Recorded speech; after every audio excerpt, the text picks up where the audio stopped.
Hi, everyone. So for today's training, we're here to talk about one of my favorite topics, events, and learn how to host a successful one.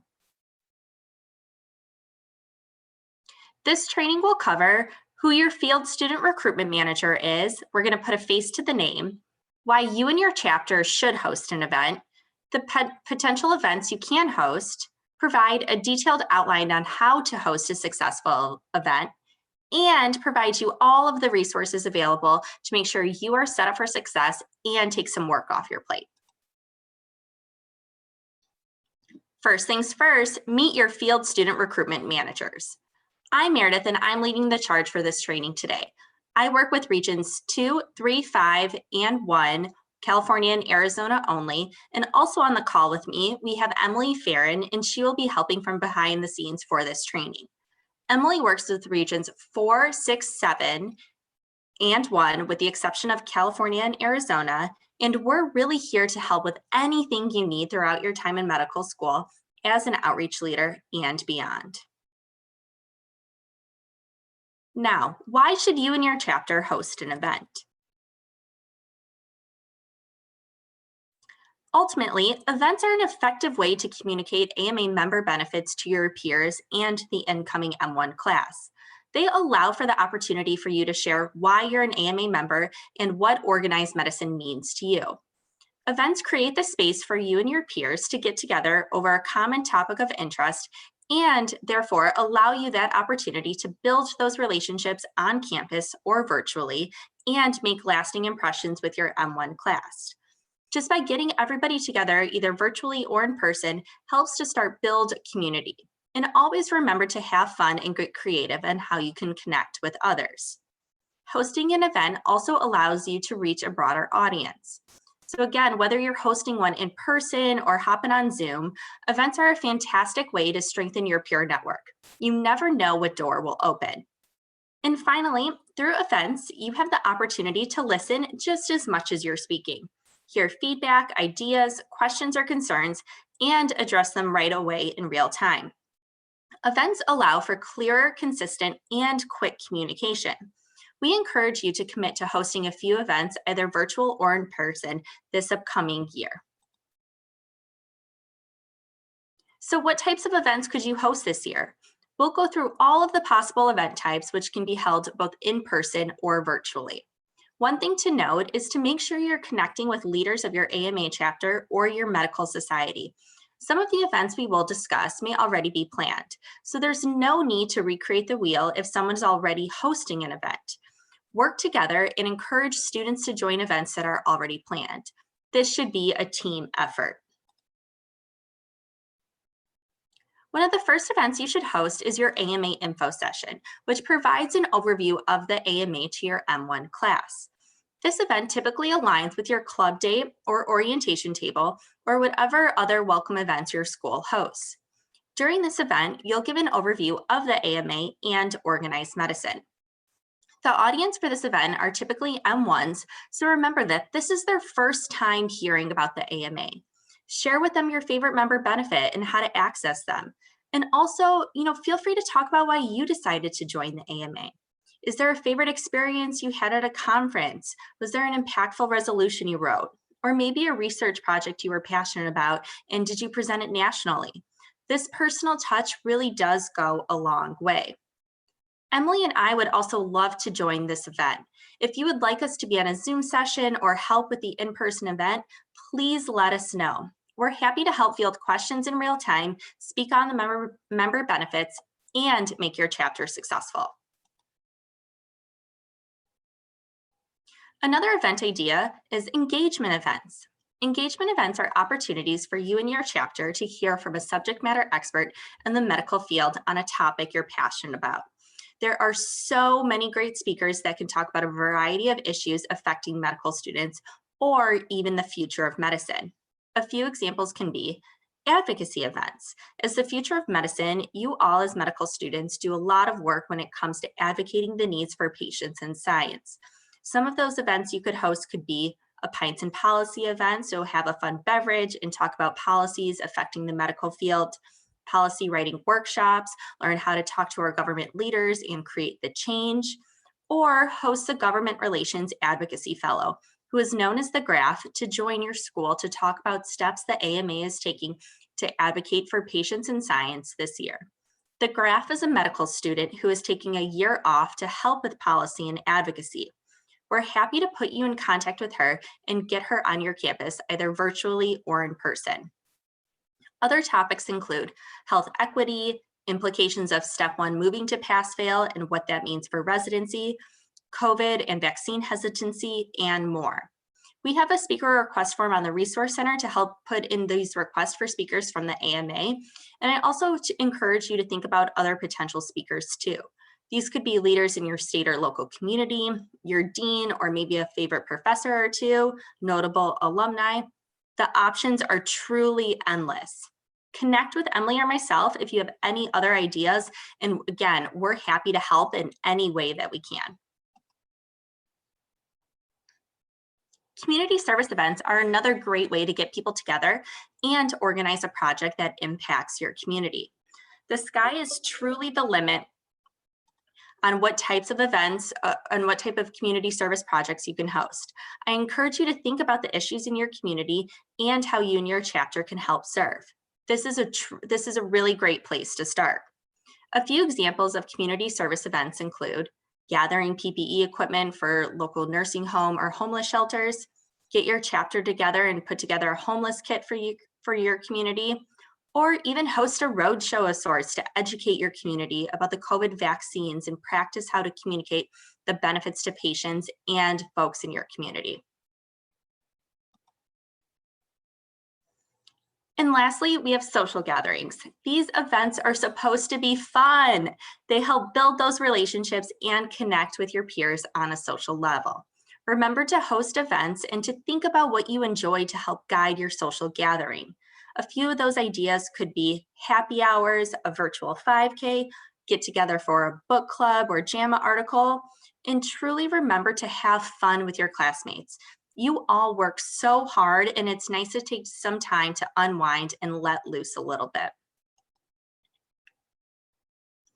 So let's say you know what kind of event you want to host, but how do you host it? Let us walk you through how to host a successful event. Before we go into detail on each step, here's a sample timeline for you to get an idea on how long it takes to plan an event from start to finish. Remember, this is a sample timeline. We know that this isn't going to be the same timeline for every event, and things take longer or shorter to plan. But if you don't know where to start, this timeline is a great visual to learn how long it takes and the appropriate steps you should take along the way. We will go over in detail what each step entails in the next few slides, but at a high level, you'll want to begin the initial planning stages about 4 to 12 weeks before the event. Event prep will begin about 2 weeks before the event. Then you'll finalize those details about 1 to 2 weeks before. And then finally, have a few tasks to do the day of the event and then immediately after. But don't worry, Emily and I are here to help you every step of the way. So you know you want to host one, but where do you start? First, make sure you connect with your chapter leadership. Chat with them to decide what type of event you want to host. Is this going to be your AMA info session or a community service project? Or is your chapter looking to hear from a subject matter expert? Align with your chapter leadership to determine what event type is best. Next, pick a date for your event. Consider what day of the week works best for M1s or what time of day works best for your classmates. And then next, determine the location. Are you hosting an in-person event or is this event virtual?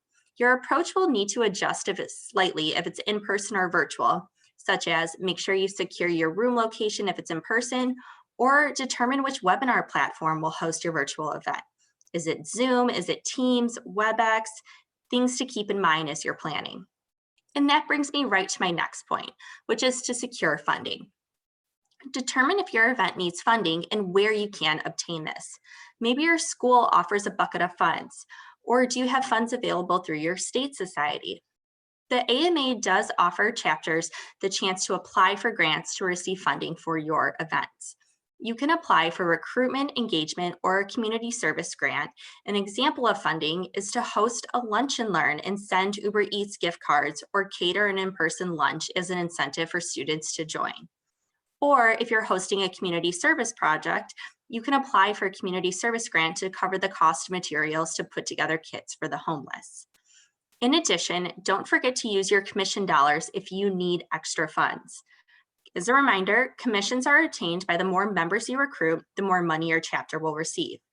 Checks are made out to your chapter at the end of the fall and spring semesters, so don't let these funds go to waste. And make sure to check with your school to see what additional funding is available. They may have some extra dollars for you to use as well. Again, if you have any questions about the AMA grant program or commissions, please let myself or Emily know. So once your date and event type has been determined, now it's time to create an agenda. If you haven't built an agenda yet, no worries, it's easy.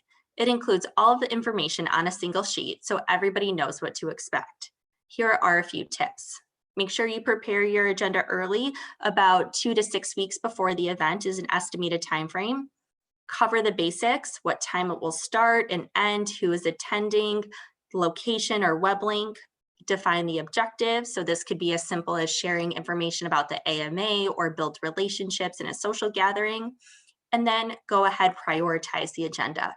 Determine who will be speaking, what they will be speaking on, or if there are any fun icebreakers you want to include. Located on our resource center, review and make sure to utilize our PowerPoint templates that are AMA brand ready to go.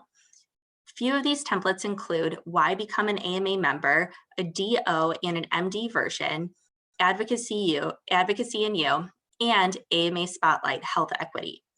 These decks include all member benefits and more information about what you're passionate about. This is a fantastic start and really makes this an easy lift for you to have the materials you need for a successful event. Next, advertise the event.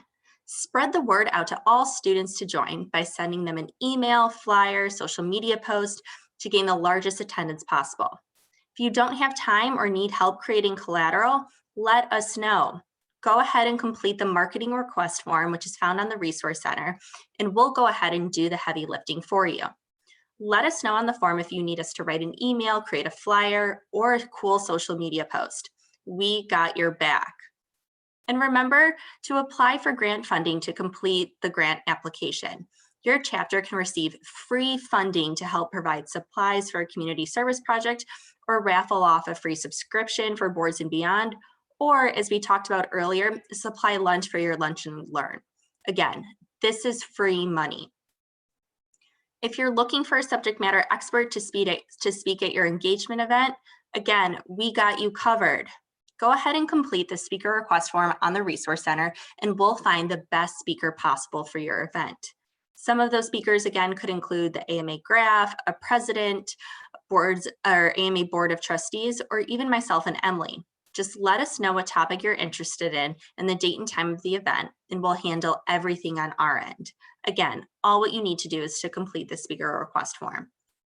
And finally, if you're looking for free AMA swag, go ahead and complete the fulfillment request form. We'll send you AMA branded swag, which includes blue light blocking glasses, face masks, pens, a table skirt, and more for your event.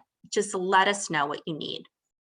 All of these request forms and applications are available on the Resource Center, so go ahead and check this out, or send myself and Emily a note, and we'll be happy to answer any questions. So it's the week before the event. Now what? If you're hosting an in-person event, make sure you place your order for necessary supplies and plan food and drinks at least 2 weeks before the event. This will help with catering needs and make sure that you have everything locked and loaded on event day. Next, remember to send a reminder note to your M1 class or your peers that the event is happening. You can do this either through social media or any app that you use to communicate with M1s, such as Slack or GroupMe. And this is a great opportunity for you to share out the agenda. You can include what topics will be covered, who will be speaking, how long it will be, and the location of the event. We do have a reminder email template that includes all of this information so you can easily just plug and play this. This reminder email can again be found on the Resource Center. Next, go ahead and prepare your script and rehearse your presentation. I highly suggest for you to do a practice run with technology just to make sure that everything will go smoothly on the day of the event. Then go ahead and connect with your speaker about a week or so before the event to make sure that they have everything they need. Go ahead and verify location, provide directions, or triple check just to make sure that they have the right Zoom link. Remember, we want to make sure that they have a positive experience too. And finally, I cannot say this enough, if you encounter any troubles, always remember that Emily and I are here to support you. We can troubleshoot any tech issues, be online to answer any questions, or even attend the event in person and provide additional materials to support your session. We are here to help you. So it's the day of the event, you're excited, you're a bit nervous, and all your hard work is about to pay off. Before the event takes place, post a quick reminder on social media. No need to reshare the agenda again, only the time and the Zoom link or the room location to join. Do this about 1 hour before the session. Next, arrive a bit early to make sure everything is set up. And during the event, remember to grab a list of who attended the event and their contact information. It's helpful to create a Google form to capture their names, and don't forget to record the event so you can send out the link later. And finally, remember to have fun. You've put in so much hard work for this event. This is your time to shine, and you're going to do great. Immediately after your event or the next day, make sure to send out a thank you email to all of the attendees. Check out our thank you email template on the Resource Center as a guide. In your email, you can go ahead and include follow-up items such as the event recording, and don't forget the link to join to become an AMA student member. This will be your last and final push for membership. And lastly, share the attendee list with Emily and myself. We'd love to see how many people showed up and add these folks to our future communications. So wow, this is a ton of information, but as we mentioned throughout, we have all of the resources available to make sure that you are set up for success. Here are the event resources that are available to you. So we talked about these in a few slides beforehand, but make sure you check out all of these resources available on the Resource Center. We have the grant application, which again allows your chapter to receive free money, the fulfillment request form, which allows you to request AMA swag and distribute out items to your classmates. The speaker request form is here to secure speakers for your event. And finally, the marketing request form is here to request collateral you need to help promote your event. This includes an email template, flyer, and or social media post. So here's a snapshot of some of those resources that we talked about, and all of those resources can be found on the Resource Center. You'll see the tiles listed there that include step-by-step guides, which includes how to host an event, either in person or virtually, flyers, some of those applications and request forms, email templates and PowerPoint templates. All of this is available for you on the Resource Center. And if you need any help finding this information, send myself or Emily a note, and we're happy to point you in the right direction. Again, I cannot reiterate this enough. If you need any help, please reach out to myself or Emily at any time. We truly are here to help make sure that you're set up for success and provide you the resources and tools to kick off an amazing year. Thank you all for attending today.